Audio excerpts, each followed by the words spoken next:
বিসমিল্লাহির রহমানির রহিম। আমরা মান নির্ণয় অঙ্ক করার ক্ষেত্রে অনেক সময় দেখতে পাই যে 2x প্লাস 1/3x মান 14 হলে 9x square plus 1/4x square মান কত হয়।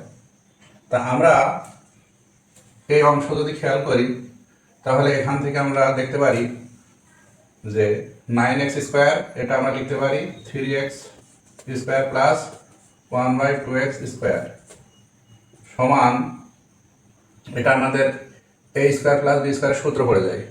তো a স্কোয়ার প্লাস বি স্কোয়ারের সূত্রে আমরা জানি a plus B whole square minus 2ab, অর্থাৎ a মানে 3x, b মানে 1/2x। তাই আমরা লিখতে পারি যে 3x plus 1/2x whole square minus 2 into a মানে 3x, b মানে 1/2x। তাহলে 3x plus 1/2x whole square, এখানে x x কেটে যায়, 2 2 কেটে যায়, থাকে 3। এখন আমাদের যেটা প্রয়োজন হয় 3x প্লাস 1/2x এর মান, কিন্তু আমাদের এখানে দেওয়া আছে 2x প্লাস 1/3x এর মান। তাহলে এই মানটা আমরা কিভাবে নির্ণয় করতে পারি? তো এই মানটা নির্ণয়ের ক্ষেত্রে আমরা এই রাশিটিকে, যেহেতু এখানে 3 বানাতে হবে, তাই রাশিটিকে 3/2 দ্বারা গুণ করতে পারি। তাহলে আমরা 3/2 ইন্টু 2x প্লাস 1/3x সমান 3/2 ইন্টু 14।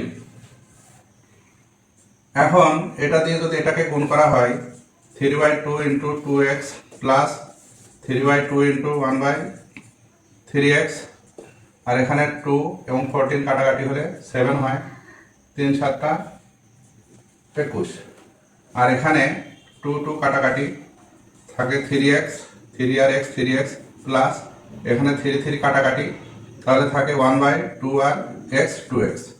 তাহলে আমরা এভাবে কিন্তু 3x প্লাস 1/2x বানিয়ে নিতে পারি।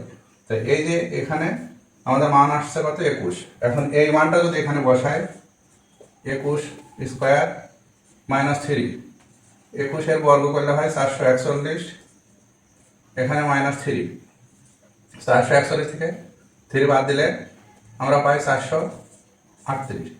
তাই এভাবে আমরা কৌশল করে মানটা নির্ণয় করতে পারি।